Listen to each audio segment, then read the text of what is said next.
I'm ready. Good. There's no time to lose. What precisely is the relic I'm to retrieve? A valuable heirloom known as the Helmet of Erdgot.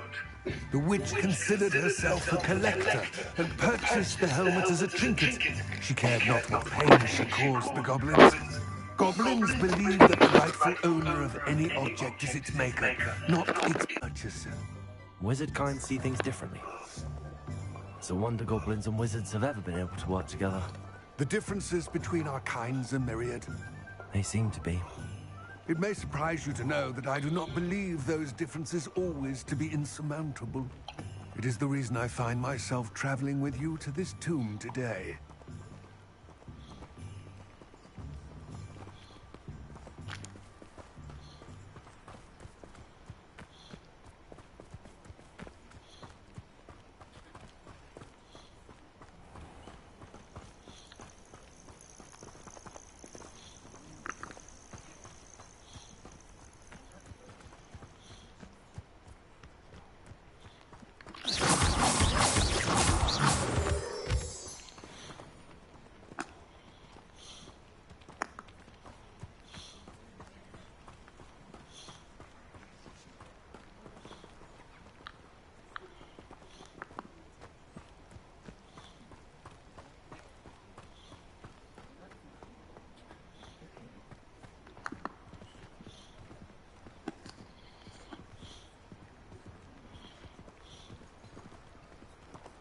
Ah, and there it is. The witch's tomb. Dreadful looking place, isn't it?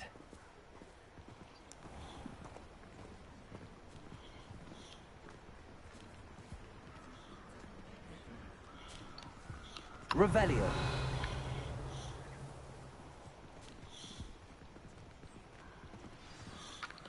I wish you luck retrieving the helmet. As a wand carrier, you should have an advantage. Now, before you set off, do you have any questions? What about this helmet makes it so special? The Helmet of Erdgot is an ancient and storied relic, forged during a time of unity among the goblin clans. It inspired greatness, that is, until it was no longer ours. Then it became something else. A symbol of what has been lost, of all that wizard kind has taken from us. Reclaiming it would mean a great deal to goblin kind, and to Ranrock. He would be grateful to me should I return it. It seems Ranrock and Rookwood are conspiring. Why would that be? I had heard this. When the dark-hearted conspire, they seldom make their full intentions clear to one another. I can only speculate, but I imagine their alliance is uneasy and quite fragile. Let us hope that ours is less so. Don't suppose you have any idea what could be waiting for me inside the tomb? Considering a dark witch was involved, I suppose there's a chance you may encounter the Dark Protectors, known as Inferi. The foul creatures thrive on darkness and the cold. Vanquish them with light, force, and most effectively fire. It all seems clear to me now that we're here. I do hope our alliance proves fruitful. Again, I wish you luck. I will remain here, eagerly awaiting your return. Please, be careful.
Revelio.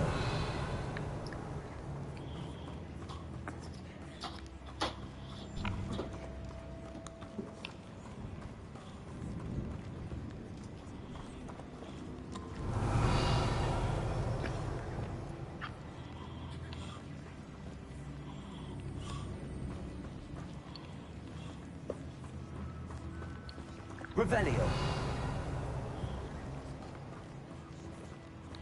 It's sealed.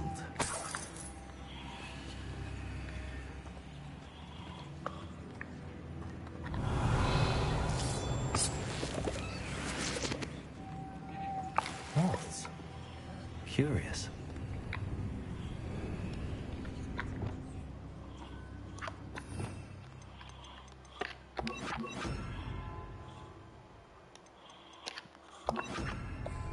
Lumos.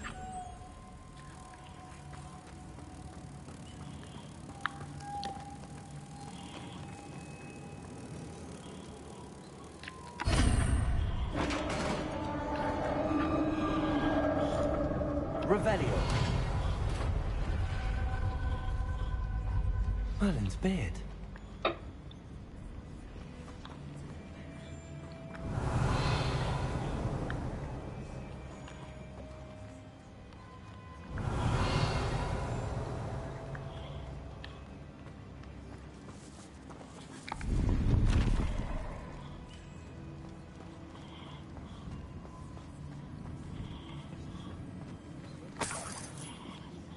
Revelio.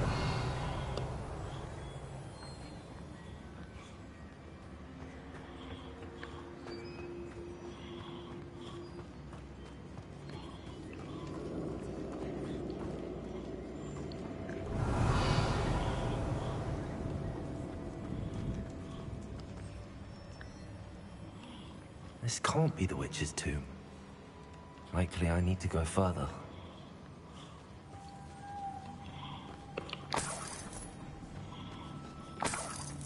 Revelio.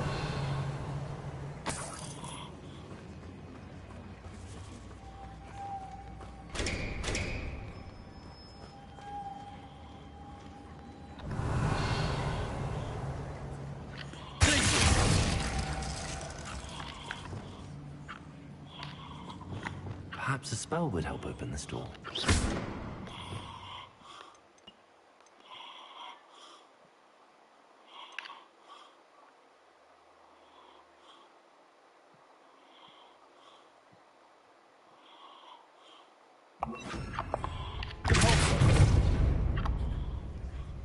Revelio.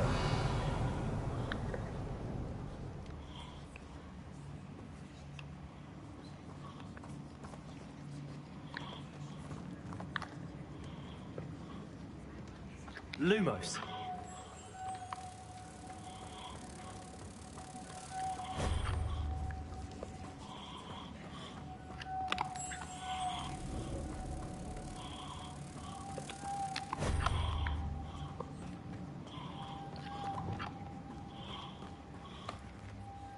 Revelio.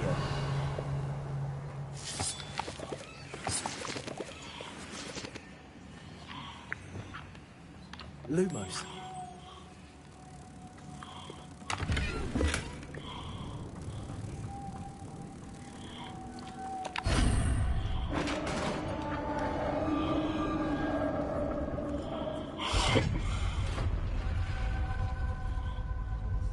Revelio. I have a feeling I'm not alone here.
Revelio.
is the optimal design for a vessel to travel through space.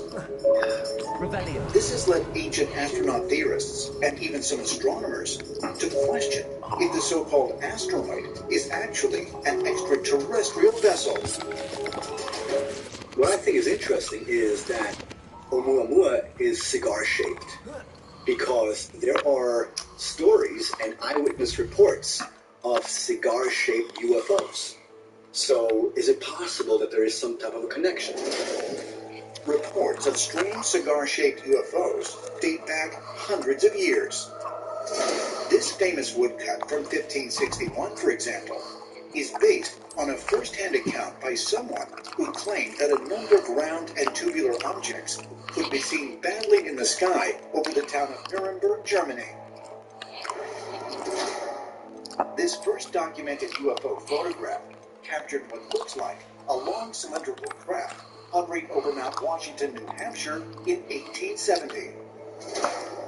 And in modern times, sightings of cigar-shaped UFOs are commonly reported, as are those which are described as so-called flying saucers. It is possible that an asteroid has been taken, hollowed out, made into a spaceship, and then put into a special orbit or trajectory. And what might be inside of Oumuamua is anyone's guess. Discoveries like Oumuamua certainly have swayed the scientific community towards our ideas, because for the first time in my life have I heard an astronomer say that this object that is floating through our solar system right now may be an extraterrestrial craft. That doesn't come from me, it comes from an astronomer. Maybe Oumuamua was a false alarm, but maybe it was the real thing. However, it does inform us that we need a protocol. We need steps in place that will help us to determine what we are actually seeing and what the response should be. This was a tremendous wake-up call, because it started to give us a sense of how would we respond if there were such an intrusion, if you will. Does humanity have a plan for what to do in the event that a spacecraft carrying extraterrestrial beings comes to our planet? And if so, what are the protocols? And who is responsible for implementing them? The International Academy of Astronautics set up something called the Post-Detection Task Group, and I chaired that for some years. And it was just an informal collection of people whose job was to simply deliberate on if there should be some sort of putative signal or detection of alien technology. What next? What do we do? Who do we tell? How do we respond? What would the impact be on society? In 1989, the International Academy of Astronautics, working with SETI, published the Declaration of Principles concerning activities following the detection of extraterrestrial intelligence. It stated that if proof of an alien presence is confirmed, the next consideration should be to decide which government or scientific entity should begin communication, so that the situation does not quickly turn into an international free-for-all. The SETI protocols, however, are only binding on the astronomical community. There are many more players in the equation. The SETI protocols may cover astronomers, but they don't cover governments, and they're not even legally binding. Nobody can tell a radio astronomer or anybody else that they're not allowed to transmit. And even if the United States and other major nations decided that there should be some sort of moratorium on using radio telescopes for that purpose, starting to prevent North Korea, for example, from doing it, I think it's totally unpoliceable, which is why we have to think through rather carefully what the consequences would be in the event that there was this exciting discovery. Considering the enormous global impact of any first communication or contact between someone from Earth and an intelligent being from another planet, wouldn't world governments already have their own protocols in place to handle such a situation? Protocols that would govern not just individual countries, but everyone in the world. I spent the better part of about 4 years researching a book that myself and some colleagues were working on to create a protocol. If we were invaded by aliens, what would we do? And we searched everywhere we could, and we had several databases available to us. And we've never found an official sanctioned government document that says if we're invaded by aliens, this is what we do. Doesn't mean that there isn't one. With my experience of the British Ministry of Defence, I'd be surprised if there wasn't a protocol for this. So I suspect that somewhere deep in the bowels of the Ministry of Defence and the Department of Defence, there is a plan. But I also suspect that it's highly classified. But while many of the world's top governments continue to deny the existence of any plans or protocols that would be used in the event of an extraterrestrial encounter, many ancient astronaut theorists believe that not only do such plans exist, but that they've been in place for decades, and that contact between Earth governments and extraterrestrial visitors has been happening in secret for thousands of years. Same as the door. December 2017. The New York Times publishes a bombshell story. It reveals the existence of a $22 million black budget program within the Pentagon, created to investigate whether unidentified flying objects pose a threat to national security. From 2007 until 2012, the Advanced Aerospace Threat Identification Program collected a compilation of videos that show inexplicable aerial phenomena, some of which have been released to the public. One of these videos, at least, comes from the gun camera of an F-18. And you don't just jump out in your plane and fly out and chase something because you saw it go by. You were told to do so, and it took a lot of people to know this was going on. Although the complete findings of the program, otherwise known as ATIP, are still considered highly classified and may never be released, its very existence provides proof that the United States military had protocols in place for how to investigate unidentified flying objects. But do the videos imply something else? Something of even greater significance? Could they be evidence not only that UFOs exist, but that the government has been studying them and not shooting them down for a reason?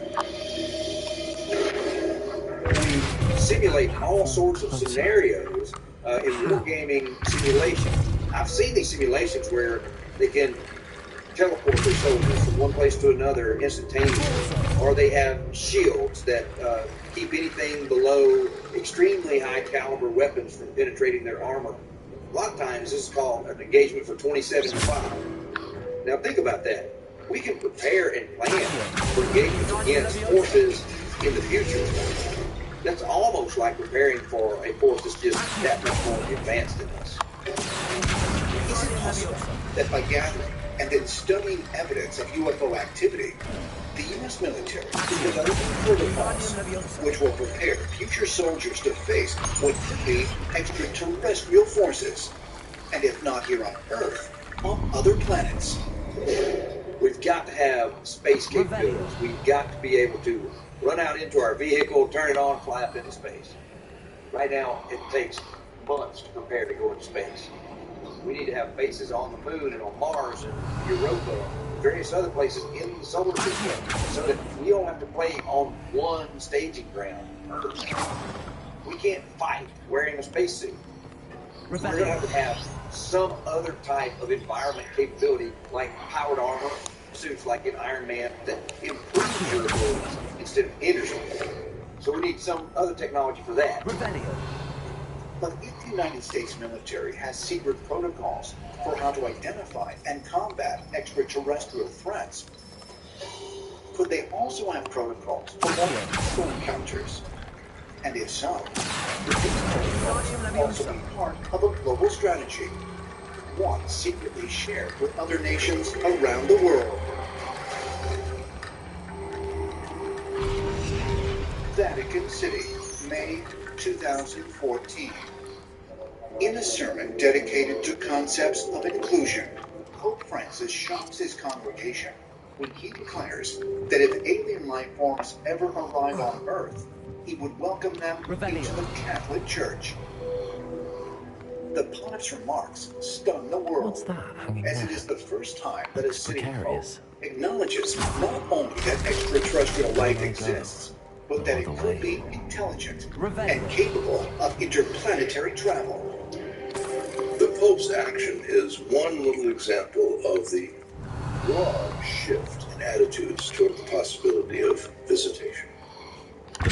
Religious authorities around the world, leaders of the world religions, are having to deal with the possibility, if not the already known reality, of the existence of extraterrestrial beings. Whether a secretly held belief or a recently evolved position, faith-based organizations around the globe have recently embraced a more open and transparent view that intelligent life beyond Earth is possible.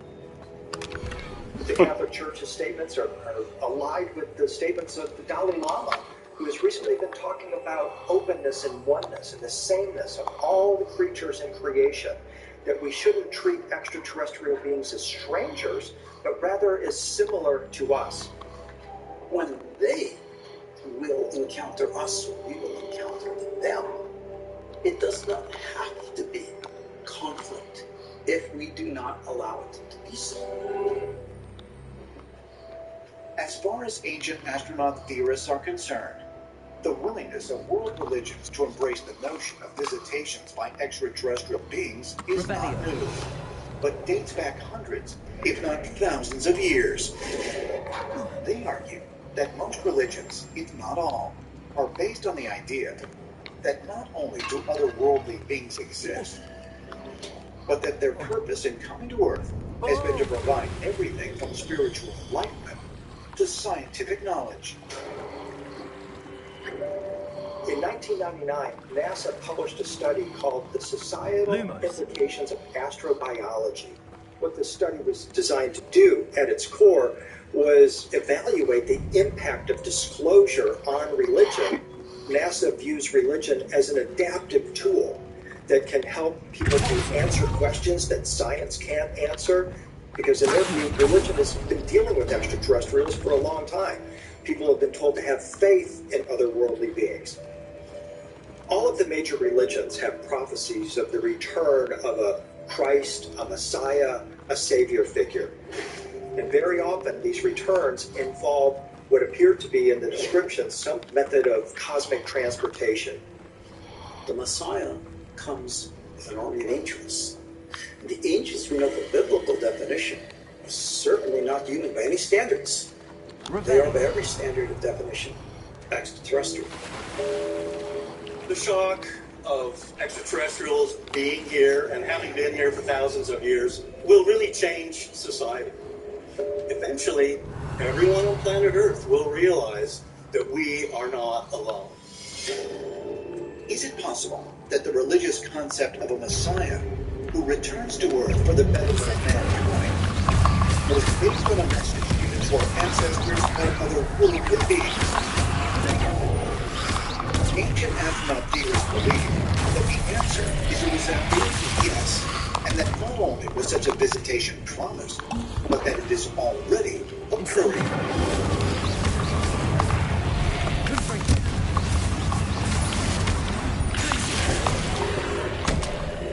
March 2018.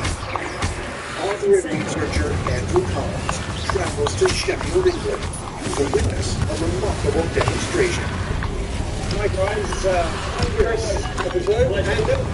He's meeting with microbiologist Milton Wainwright and engineer Chris Rhodes, two members of the research team, who are convinced that life on Earth may have originated in space through a process known as panspermia, a theory that dates as far back as the 5th century BC. According to the theory, microbial life is capable of traveling through the universe and may, on occasion, survive entry into the Earth's atmosphere. understand you've made some incredible discoveries. Please tell me about it. In the early 2000s, my colleague Chandra Wickham and Thingy, we were launching balloons from India. These were sampled in the air at 41 kilometers, and they showed that organisms were continually arriving all the time. Panspermia is extremely simple idea. Basically, it's the idea that life came from space. Instead of being formed on this planet, it came from space. My findings relate to panspermia simply because they show that organisms were coming in at this very moment.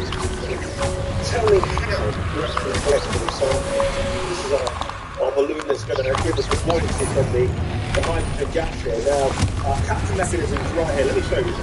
This exposes little metal studs in the environment. And you're looking to see if you can get microbes coming from the upper atmosphere and not from the Earth itself. That's right.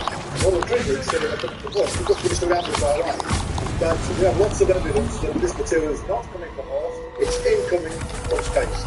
I mean, it sounds incredible. I mean, have you ever lost any of this? No, we're not about to start today. Fingers crossed, guys. Brilliant.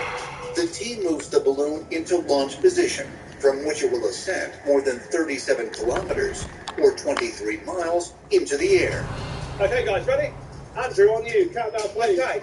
5, 4, 3, 2, 1. Let it go. Once the balloon reaches its target altitude within the Earth's stratosphere, the capture mechanism will hopefully collect samples of non-Earth-based microbial life.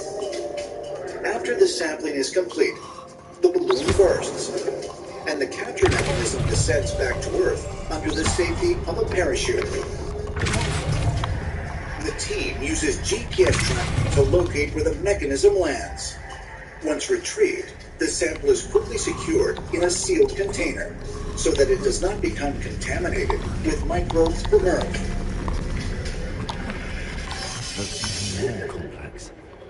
Moments later, Andrew joins Milton and Chris at a nearby laboratory. Here, they will extract the microbes inside a sterilized clean room and then analyze them to make sure no Earth microbes have contaminated the sample. A clean room. How can you ensure the sterilisation? What are the protocols behind this process? Really all about sterilising the air inside, to make sure the air inside contains no microbes. So all the air is filtered.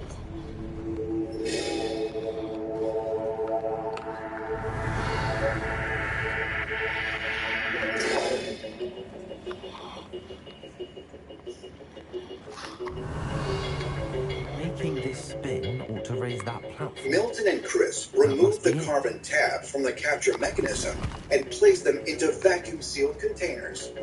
This will further prevent contamination while they view the samples with a scanning electron microscope. Wow! What on earth is that? I can tell that this is biological. If you analyse this, I'm pretty certain this will show as carbon, oxygen, and a little bit of nitrogen. Now that's the signature for life. We're saying that this piece of biological life could potentially be extraterrestrial in origin. Right.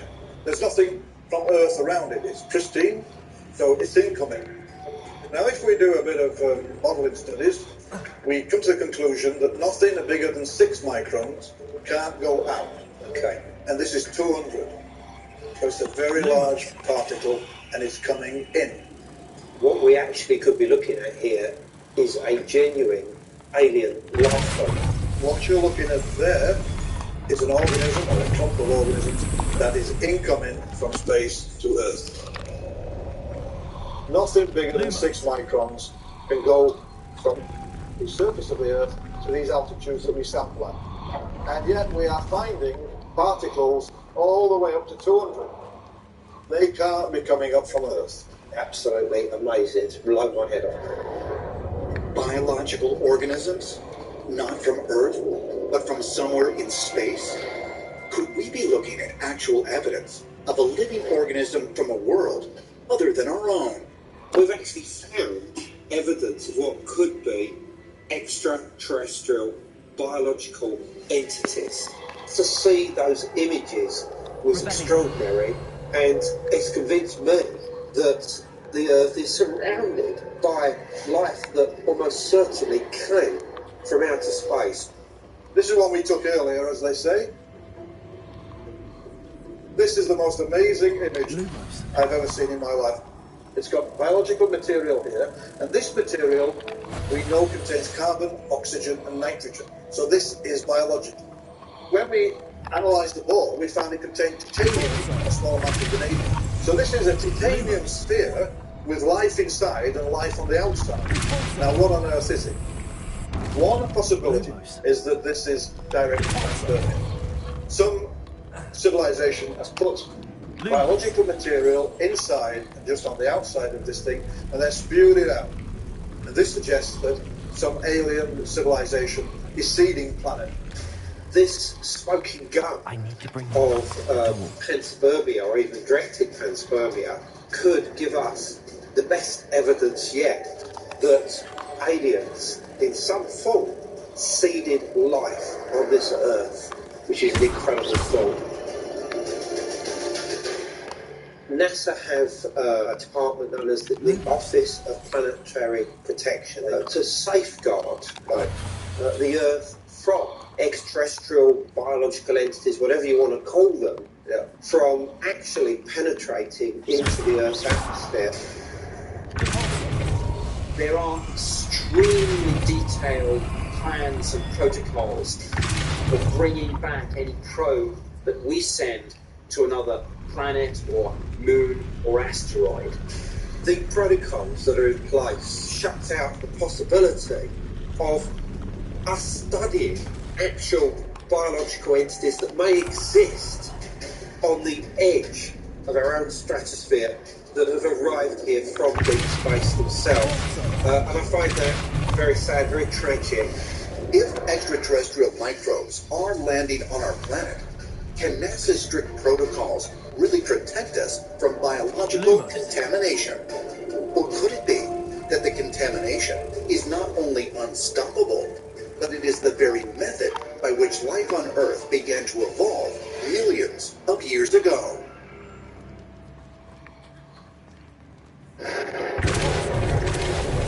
October 4th, 1957, the Soviet Union launches Sputnik 1, the first satellite to orbit the Earth. Its success stunned the world and shocked the United States into action.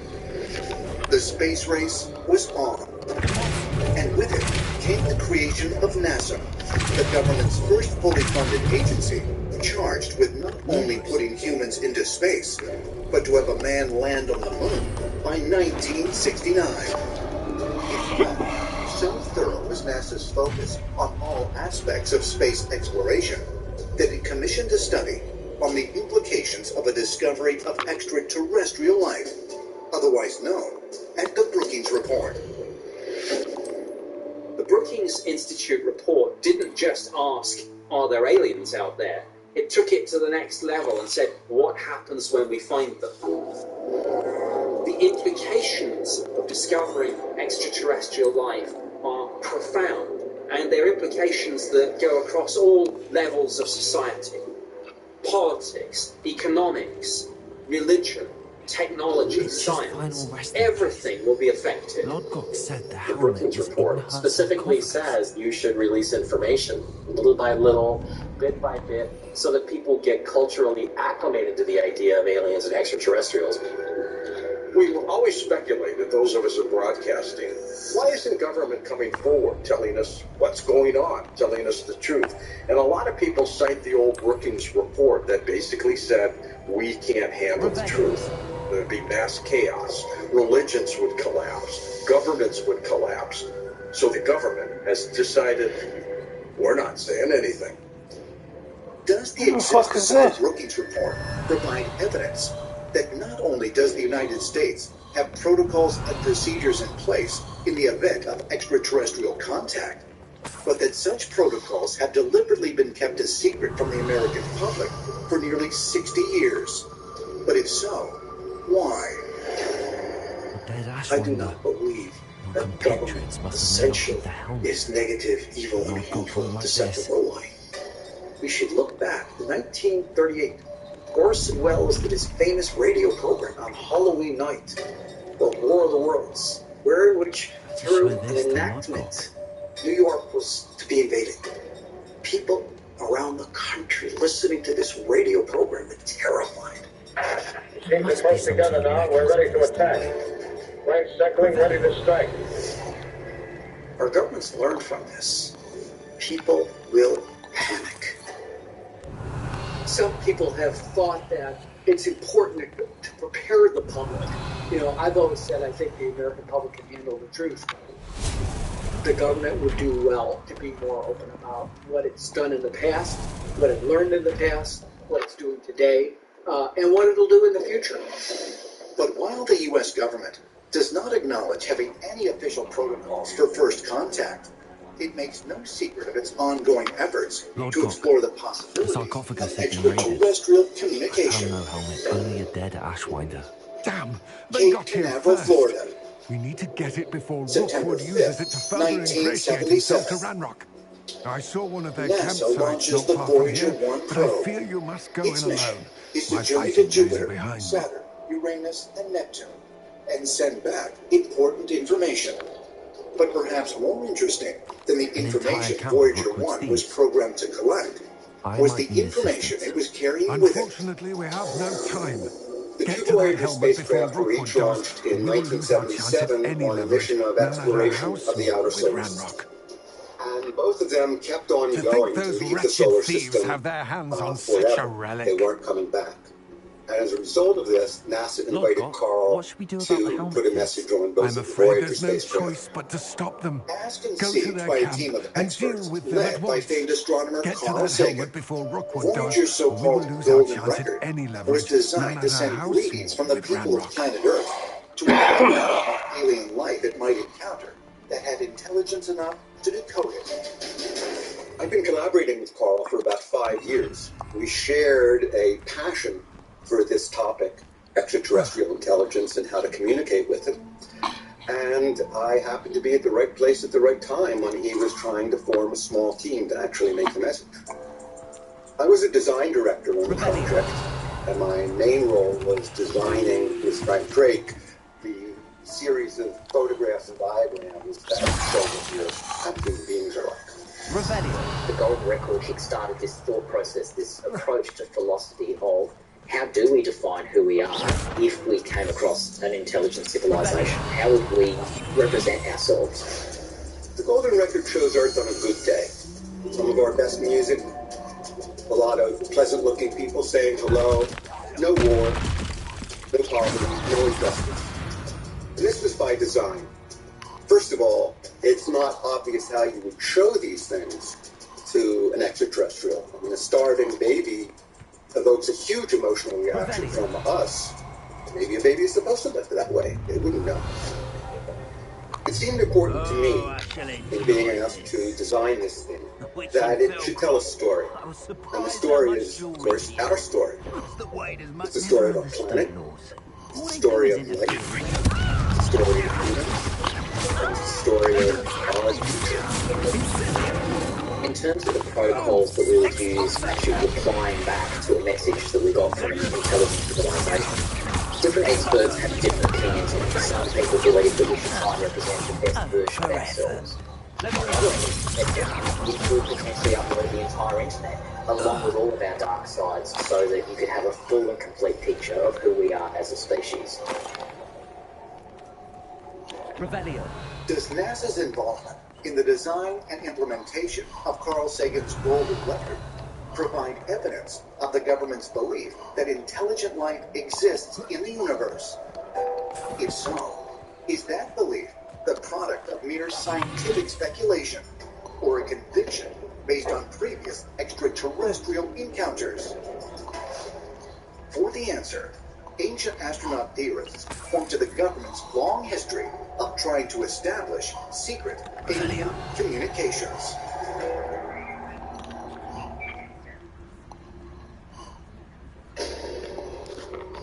Washington, D.C., March 24th, 1961.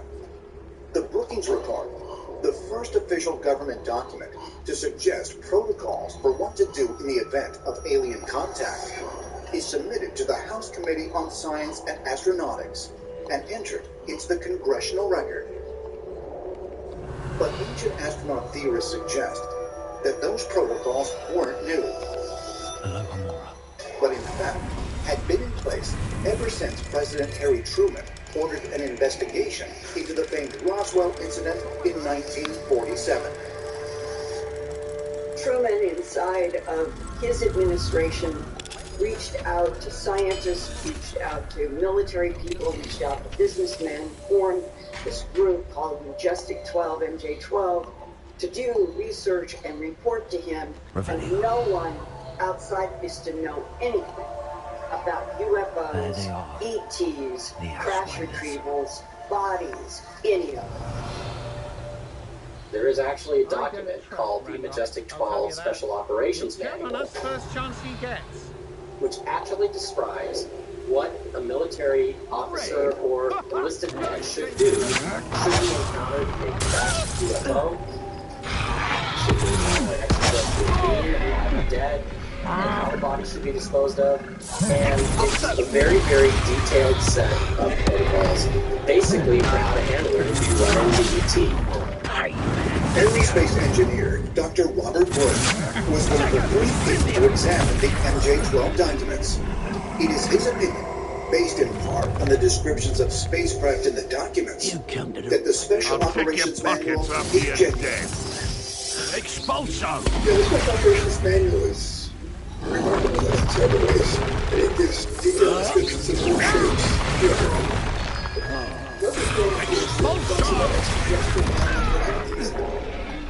The Majestic 12. Very frank about extraterrestrials, biological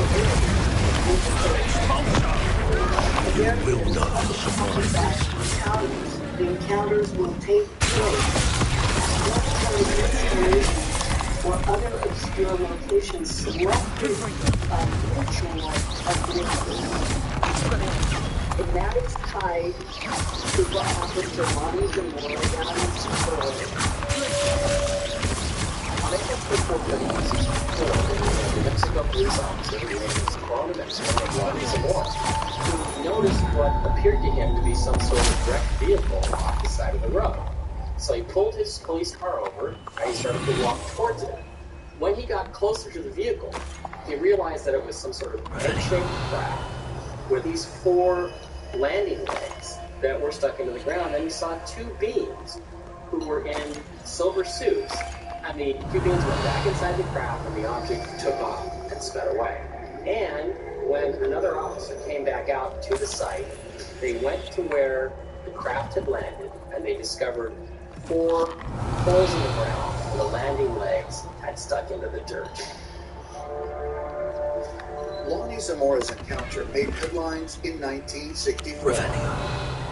Since then, further information about the incident has become available online from leaked government files.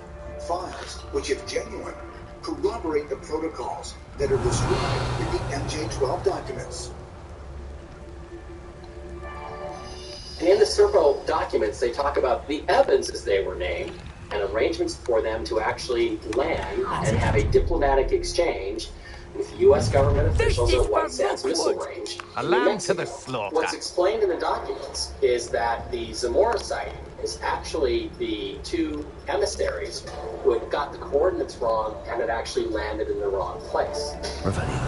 Is it possible that the United States government is not only aware of, but possibly in contact with, extraterrestrial beings? Ancient astronaut theorists say yes.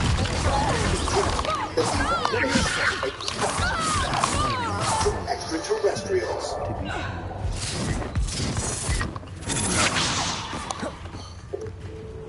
September 2010.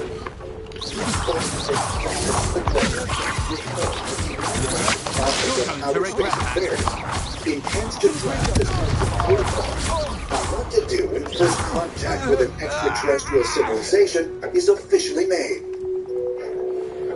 The story causes a sensation, but then, after a few days, the story mysteriously disappears. When pressed for further information, officials at the United Nations have refused to comment.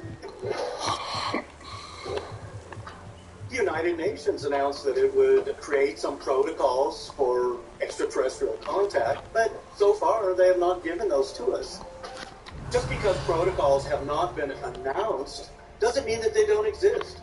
I believe that these protocols are already established, and in fact, we are already in contact with extraterrestrials. The United Nations have said, do not come to us with questions like this until there's an international consensus. Well, there is no international consensus on this. Imagine if aliens showed up here tomorrow and said, take me to your leader, like y'all see in the movies and hear the stories. Well, who would that be? A lot of people think, oh, well, it's the Secretary General of the UN. Well, maybe, maybe not. What they would look at is who has the largest industrial machine on the planet. And I would say it would have to be the President of the United States, the President of Russia, and of China. They'd have to be there together. But if intelligent beings are technologically advanced enough to travel to Earth, whose protocols will matter more, ours or theirs? As we prepare for this worldwide reality of extraterrestrial life being known here on planet Earth, we have to see that the extraterrestrials are going to have different protocols than we would have. That will be far more sophisticated than anything we can conceive. And we will have to really follow their lead in how we interact with them and other extraterrestrials as we go into space ourselves. Are these two worlds that are about to meet, are they compatible? And I say yes, because we come from out there. Because in Native American culture, there are legends of 13 inhabited worlds, planets out there.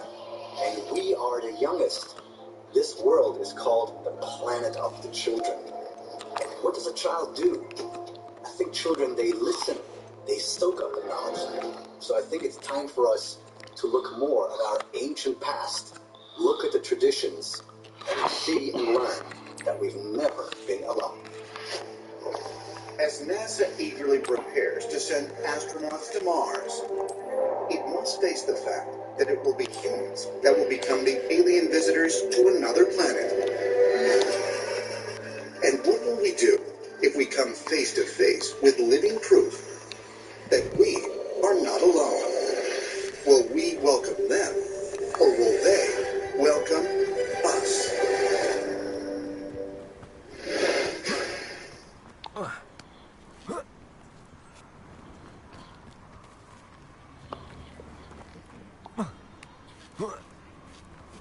Strange, unnatural forces.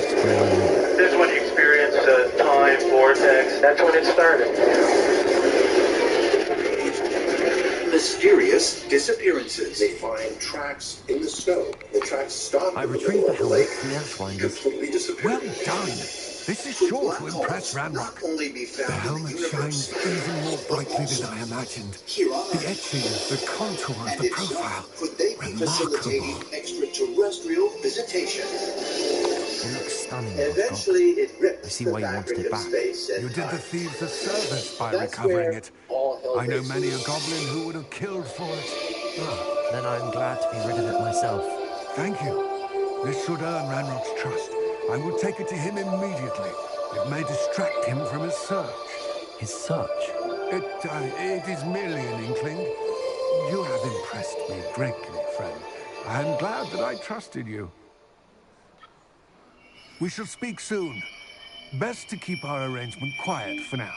Many will not believe that our aims might possibly be aligned. Menlo Park, California, May 2017. Scientists working at the SLAC National Accelerator Laboratory fire the world's most powerful X-ray laser at a molecule. They were looking to see what would happen if you took an atom with a lot of electrons I wonder if you might stop and hit by it the with a 3 high-energy boomsticks when you X-rays. can. Could you knock the electrons out of orbit around the atom and produce something that had very few electrons?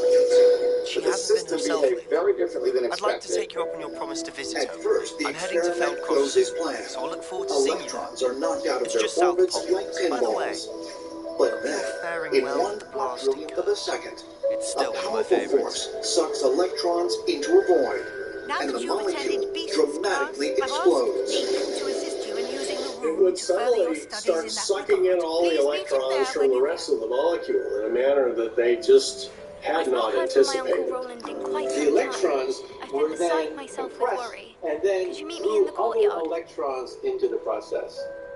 And by golly, it looked like a black hole.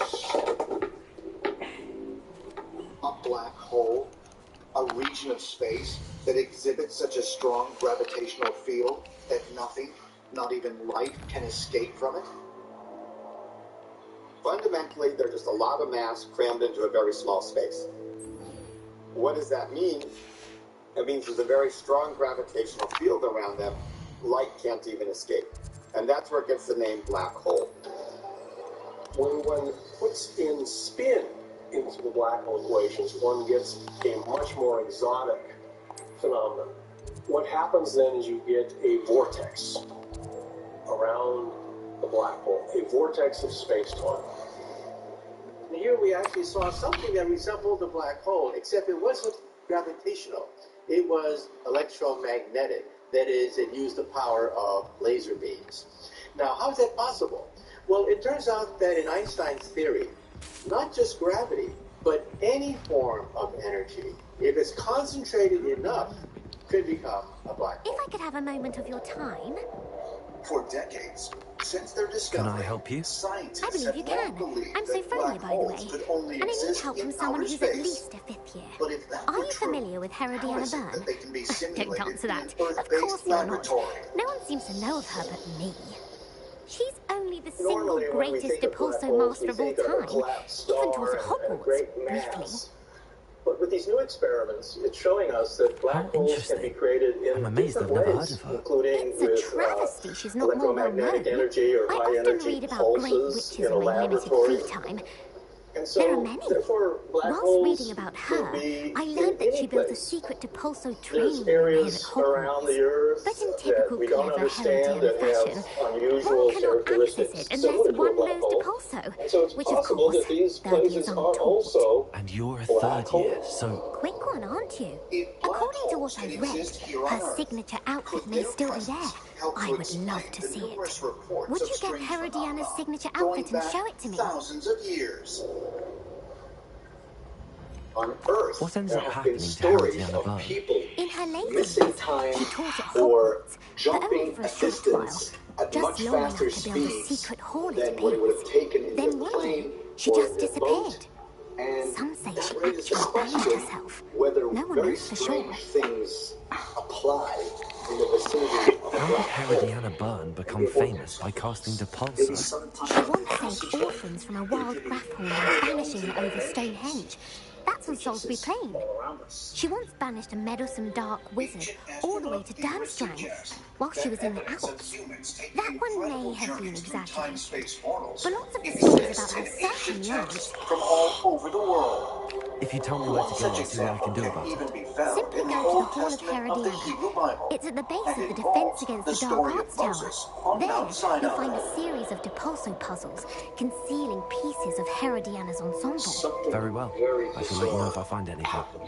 But not Sinai. I can't wait to see Herodiana's famous ensemble. God calls Moses to heaven. A cloud descends. And then curiously states, a door opened in the cloud. Suppose I should look for that secret hall Sophronia told me about. Close behind It does sound interesting. and he ascended. According to the Bible, Moses ascends for 40 days, 40 nights. Does not eat, does not drink, does not sleep.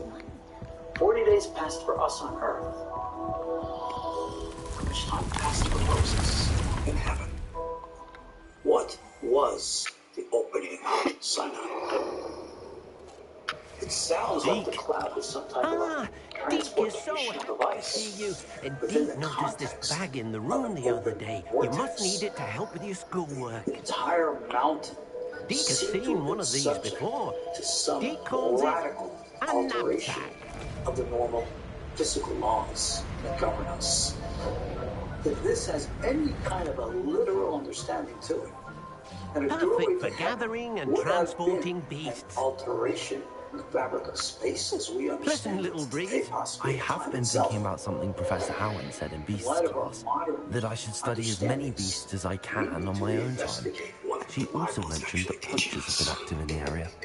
If black holes So, can and do exist perhaps here the on beasts Earth, will be safer with us than out on their own. would they have Precisely what Deke was thinking.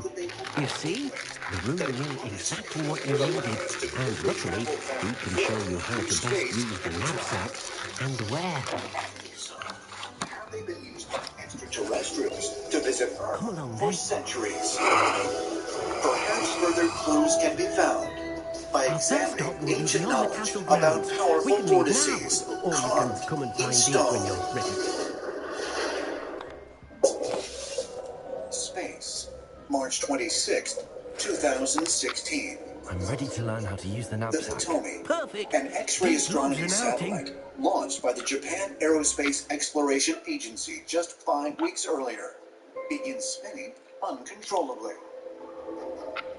The onboard altitude control system is unable to slow That down was the a dark spin, time, Deke and died. over a period of Deke hours, found himself the in satellite service of the breaks into crudest 10 wizard he ever fragments met. and is A observed nasty tumbling out poacher. of orbit. Deke hated working for him.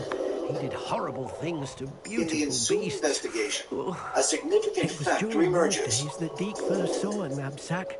The satellite star It'll be tracker nice system, to see one used for designed to good. keep it properly oriented, experienced glitches whenever the satellite passed through a field of high radiation. We have known arrived. as the South Atlantic Anomaly. Deke enjoys coming here to watch the beasts, The especially Earth's the magnetic popular field puffskins is nearby. generated deep It would be in nice to its keep them interior safe.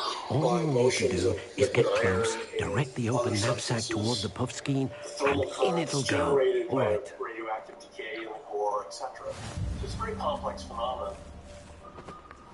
What we see on the surface looks like a magnetic field of a bar magnet. But apparently there's some kind of imperfection in it that is very deep, and it creates a very localized reversal of the Earth's magnetic field. This is called the South Atlantic Anomaly. Astronauts flying through the station or satellites are exposed to a very brief but intense field of radiation. Approximately area of magnetic field above Professor Howland will never as believe well this. as the Atlantic Ocean. The South Atlantic Anomaly has caused problems with spacecraft for decades.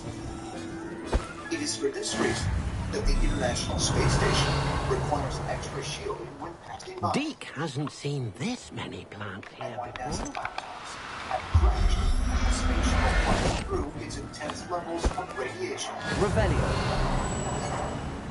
When you go through the South Atlantic Anomaly, strange things happen. The flashes of light, electronics will malfunction, and even spacecraft have to be specially shielded to go through this area. I'm only trying to help. Although scientists understand the nature of the South Atlantic Anomaly, there's disagreement as to its effects, and as an increasing number will believe, it may also create vortexes that can alter both time and space.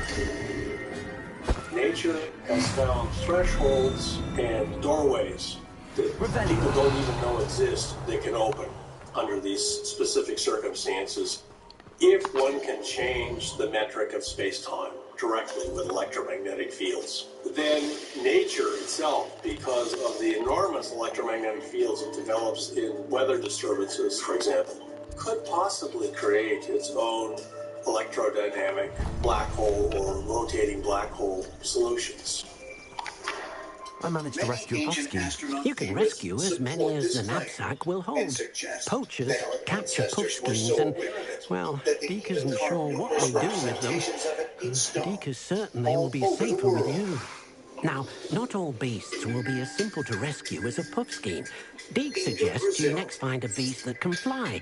A jobberknoll, perhaps. All right, known Where would I as find the one? Inga Stone. Deke knows of some to the The west, formation is nesting in a covered with large carved tree symbols overlooking that are of Hogwarts. unknown origin But and we meaning. must be careful. Deke has seen But some poachers in the researchers area claim recently. to have at least Deke will partially meet you there deciphered the carvings whenever you're ready. and suggest they reveal that whoever made them had advanced knowledge of both astronomy and physics. In the Inga River in Brazil, we find this incredible 150-foot-long, 12-foot-tall stone, the Inga Stone. It's covered with the most immaculate carvings, highly detailed, but totally mysterious. We don't know who exactly created them for what purpose. And he had the most strange carvings on the rock on the surface. There's also another petroglyphs and geoglyphs around the Inga Stone. And some of them have to do with constellations. Midway, the Orion constellation and other constellations that were described in the area as well. Some people interpret that the spirals around it had to do with energy, vortex of energy. There is a magnetic anomalies on the Inga Stone, that's for sure. We know that the Inga Stone contains astronomical data. And what's interesting about this is that the native peoples typically didn't make astronomical depictions. They made depictions of supernatural beings. So this kind of hints us in the idea that maybe the origin of this knowledge is indeed extraterrestrial beings. Curiously, the Inga Stone is located within the exact same geographical area as the South Atlantic anomaly.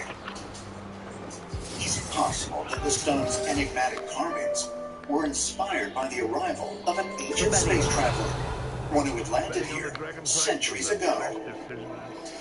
And if so, could the South Atlantic anomaly, while perhaps the largest and best known of its kind, be one of many similar anomalies that exist here on Earth?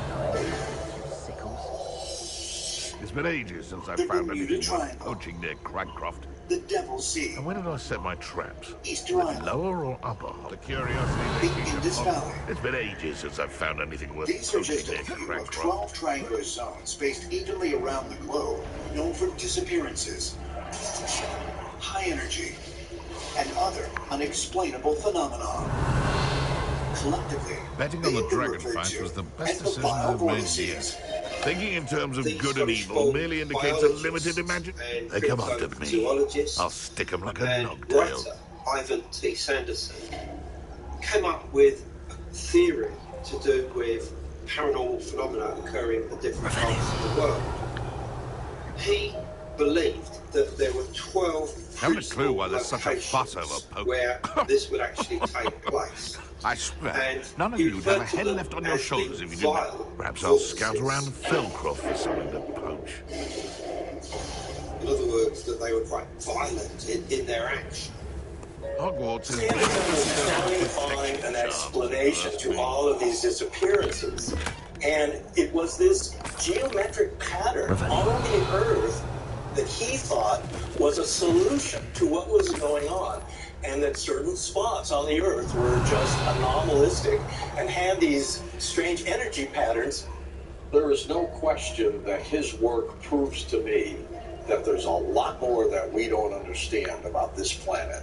Whether it's natural or some kind of paranormal episode, I don't know. Your poaching days are over. This planet is very, very unusual when it comes to these certain spots.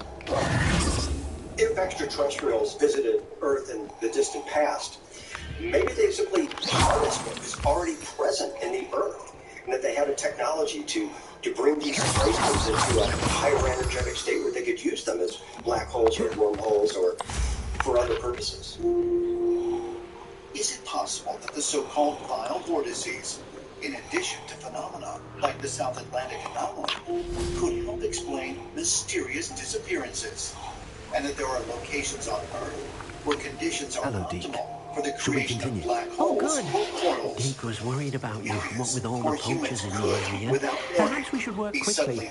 The juggernaut are just here, in this large tree.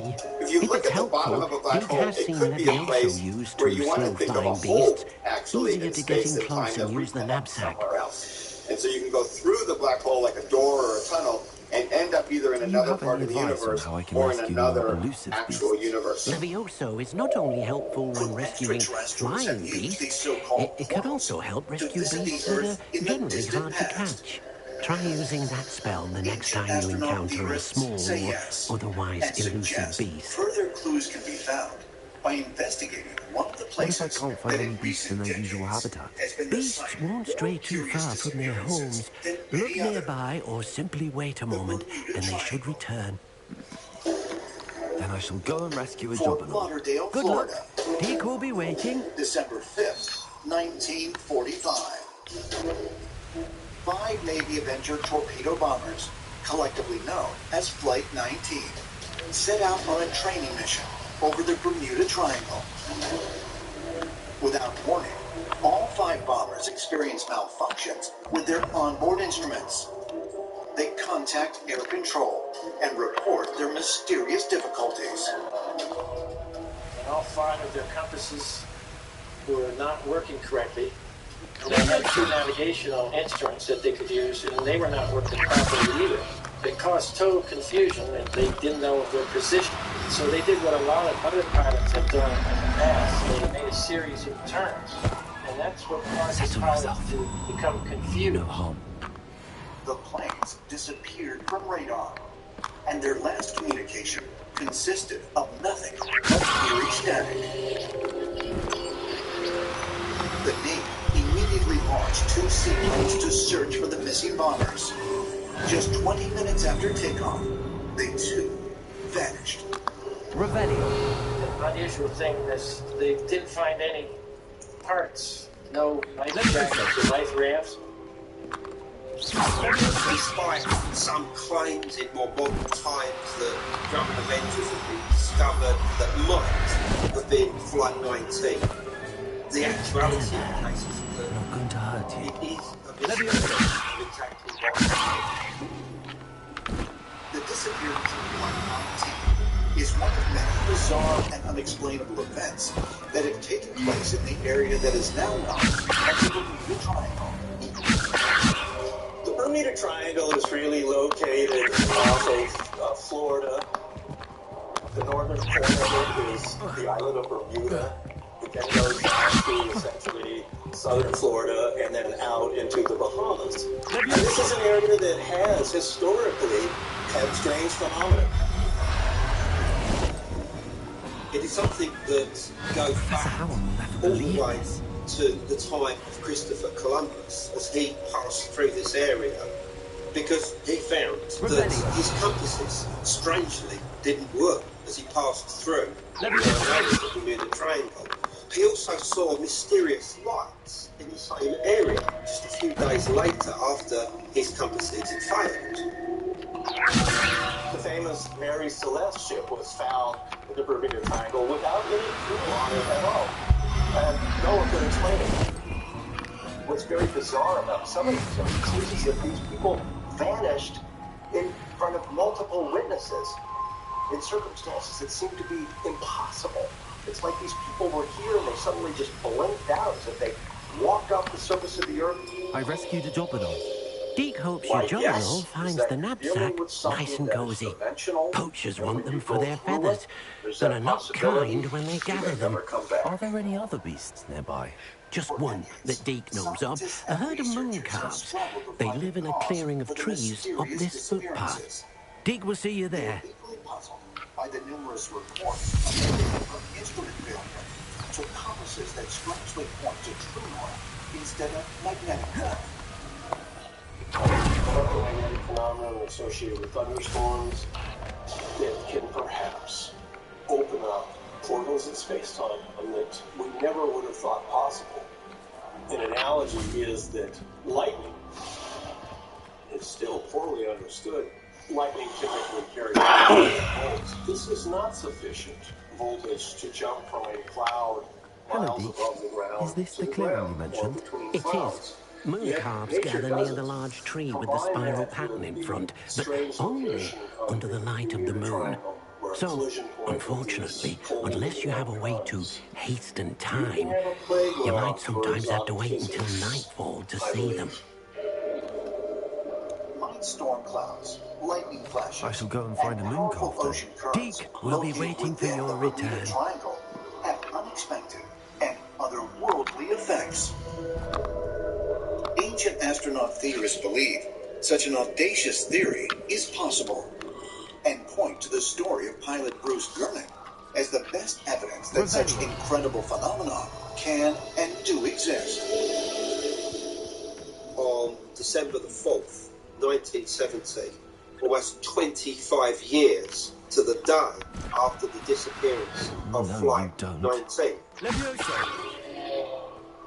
pilot by the name of Bruce German was in an aircraft flying between Andros Island and the island of Bimini when he had Everything's all right. an incredible experience. Controlled on his plane, ultimately crazy. He found in the end that somehow he had been in the Bermuda Triangle when it was activated. Since that time, researchers have been trying to find out exactly what happened during that flight.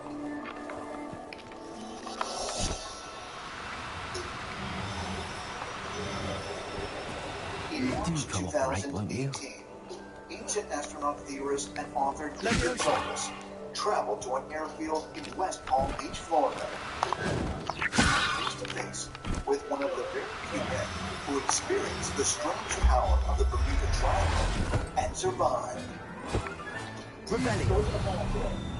Well, I'm going to recreate our flight that handled in 1970.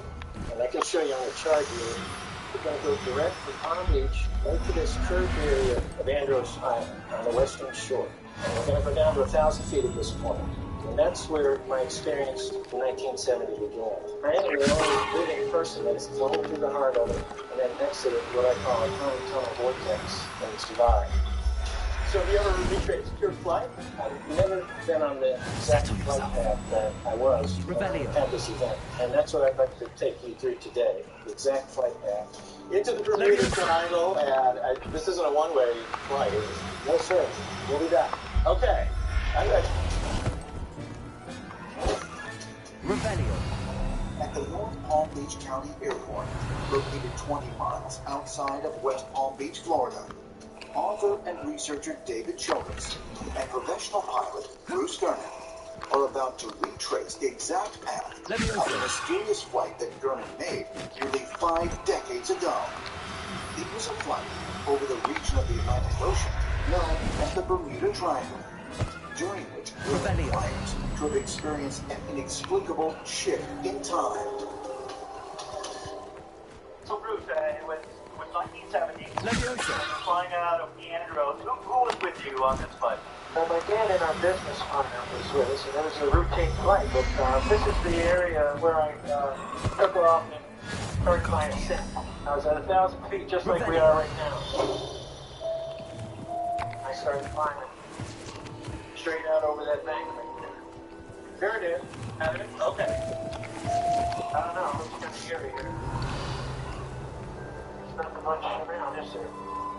Very remote area of Bahama Bank as well. You can feel now. There it is. Right. That was the Revelio. Can you catch that? Something we should maybe. Okay.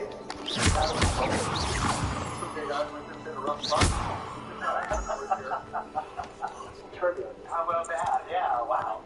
I have to admit, I'm actually glad that we didn't vanish. That's right, this exact area here. Oh dear, Deke, it was a bit trickier than the others, but I have a moon calf now.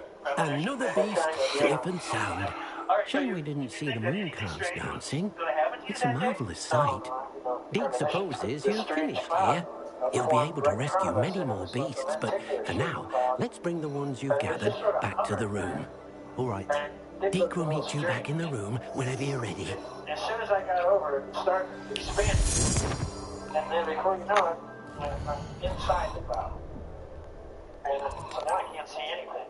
Visibility is near zero. There was lightning in there. There were some flashes. These flashes got more and more intense the deeper we went in. There you are. Now, we need to show the beast you rescued their new home. Again, he said, maybe we ought to turn around and go back to Andrew. Not enough room to let them out here. Imagine all those beasts running amok. That wouldn't do at all. Perhaps if you focus on what your beasts need, the room will provide. Rather than turning back for land, groups decided to pull out of the cloud that the plane had become immersed in and continue on his flight path. But What exactly did you think of? He realized that the situation was even more incredible than he first thought. His plane was surrounded on all sides by a giant storm. Heavens! Here would be no way out. I fell into a trap. You've done it! Strange storm. But what is it? And then I noticed Deke isn't sure. Only one way to find out. and 10 miles long. Meet you inside when you're ready. Go through that. My day had agreed. When we entered the tunnel, the incredible thing happened. A series of clouds formed a swirling line that was slowly rotating counterclockwise. It felt like we were hydroplaning. Somehow we were at zero gravity. Look at this. It's amazing. Going forward. Where are we, Deke? When I came out of the tunnel, It seems to be a place for your beasts to live, a vivarium of some sort.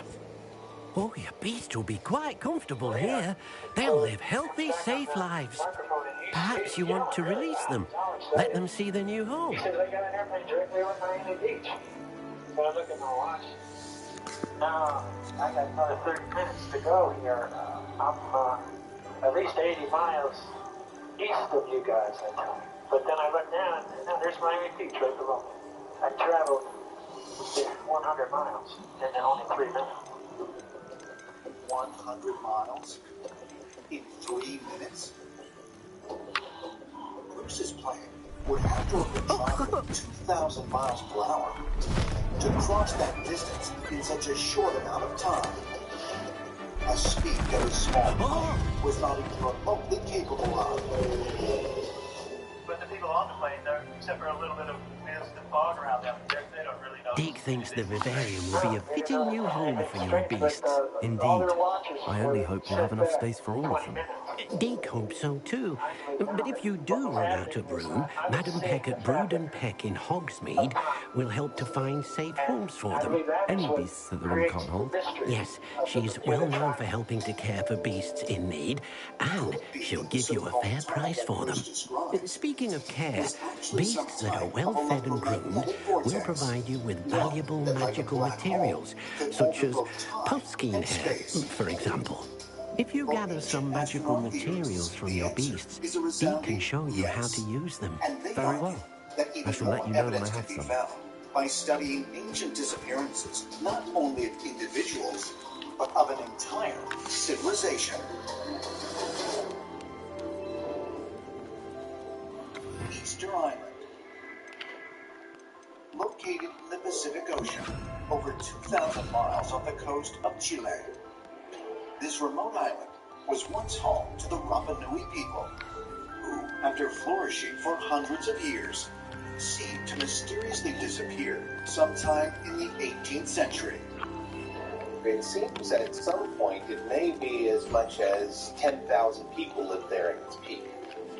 But about 100 years later, when more Europeans started showing up on a regular basis, it seemed to be down to about 1,500. What do you need to know? So something happened Thank you. at Easter I'll Island get back to collecting materials. seriously Wonderful. decrease their Good luck. population.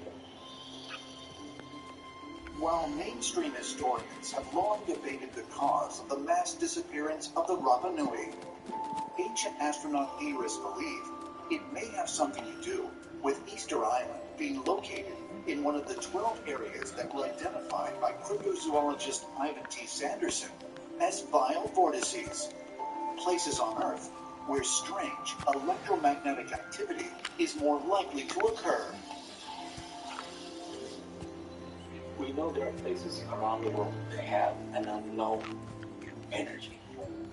Easter Island, Mexico, Egypt, Indus Valley, also in Asia, in Tibet, all around the world in these areas.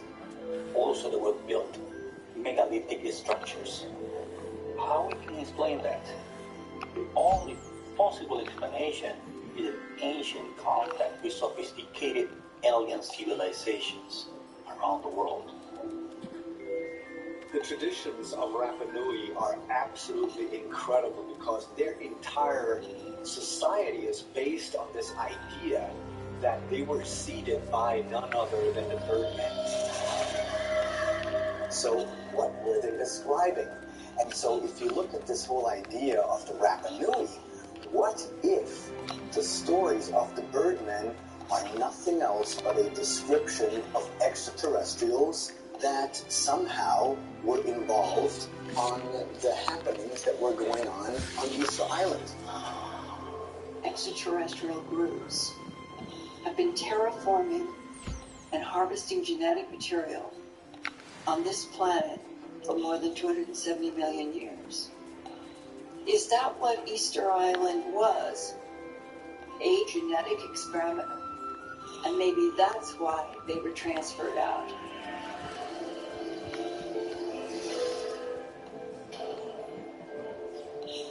Is it possible that because Easter Island, like the Bermuda Triangle, I've collected some magical materials, Deke. Now Deke can show you how to use them. First, you'll need to use this spellcraft to conjure an enchanted loom. An enchanted loom? Exactly. It will allow you to use your magical materials to weave magic into the very threads of your clothing, making your clothing more useful in a variety of ways. Why don't you try it? Deke thinks you'll be impressed with what the loom can do. I'll go and experiment with the loom now. Holland, Michigan, February 18th, 1978. Stephen Kabaki, a student at Hope College, tells his roommates he's going out cross-country skiing. When Stephen doesn't return by nightfall, his roommates contact the police, and a massive search and rescue operation is launched. 2 days later, they find Stephen's backpack and his skis sitting on the beach to the Great Lakes. And they walk out and they search the area and they find tracks in the snow leading out onto the ice towards the lake. The tracks appeared to stop in the middle of the lake. There was no hole, there was nothing, that was just where they stopped. He completely disappeared. A little over a year later, Stephen Kabaki awakens in a field some 700 miles from where he disappeared. Certain it was the same day as the one when he went missing. He had no memory of where he had been or how he had traveled across the country. Where he was for that 1 year and 2 months is a complete black hole. After months of investigation, there was no credible evidence that Stephen Kabaki had staged or faked his disappearance. So how was it that a 23-year-old skier suddenly vanished without a trace, only to return just over a year later and with no memory of where he had gone or for how long? These are the questions currently being answered by former police detective turned missing persons investigator Dave Polinas. He's dead. For the past 9 years, he has been investigating the world's most baffling missing persons cases and has concluded that there are certain places on Earth where unexplained disappearances occur in astonishingly high numbers. I know a lot of people throughout the world have heard of the Bermuda Triangle, missing ships and planes over water. I don't think many people have heard about the disappearances of people on land that fit this exact profile that we've established. Certain profile points replicate themselves time after time after time. When they bring in search dogs, bloodhounds, they can't pick up scent. They bring in professional trackers, they can't track point to point. Many times there's a weather event in relationship to the disappearance. Other times, the person disappears near a body of water or is found near a body of water. Other instances, if the person is found, they're found in a location that has been previously searched, not just once, maybe dozens of times. They leave the searchers scratching their head. After examining thousands of missing persons incidents, Deke Linus has identified 59 so-called hotspots in the United States alone. Places where more people appear to vanish and without any signs of foul play than anywhere else in the country. In the work we do, it's a rare event to find somebody who's alive. But in those instances, the vast majority of times, the victim doesn't remember what happened. They don't know why they got lost. They don't know where they went. They don't know where they've been. I've been very fortunate to meet some of the smartest people in the world of theoretical physicists. And during those conversations, many times it's gone towards portals. And the response coming back from the physicists was, these portals can be directed and targeted. Is it possible that when people go through these time tunnel portals and they have no memory of what went on, it's because there's nothing for them to have a memory of? Because for them, it was just an instantaneous thing. So I'm one of these people, as an investigator, that lives in the world of facts. I don't hypothesize, I don't theorize, and I'm very careful about where I tread and who I talk to about these things.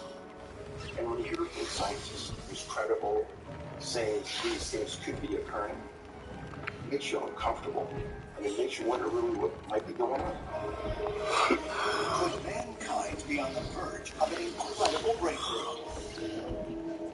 One that acknowledges that black holes exist, not only in deep space, but also here on Earth. For the answers, ancient astronaut theorists point to additional research being done, not out in space or in a laboratory, but deep beneath the Earth's oceans. September 3rd, 2013. Scientists from ETH Zurich and the University of Miami publish an incredible report. According to their research, they've discovered many circular-shaped ocean patterns, otherwise known as eddies, are the mathematical equivalent of black holes in space. Mainstream scientists are now forced to ask themselves, have black holes been on Earth all along, not only in the oceans, but also on dry land? Some people will say, oh, we understand black holes completely. That's nonsense. We're seeing in the universe black hole candidates, and they're displaying a range of behaviors which we hadn't anticipated. It turns out that when you look at the mathematics of vortices, there's a certain universality. That we see them when you pull the plug in your bathtub. You see them in hurricanes, fissures. You see them as a universal feature of nature. We are looking for solutions to a unified electrodynamic space-time that will allow us to open a portal, a vortex portal perhaps, to another star system that we can transit. And to do that with a far lower threshold of energy than one would expect from conventional black holes.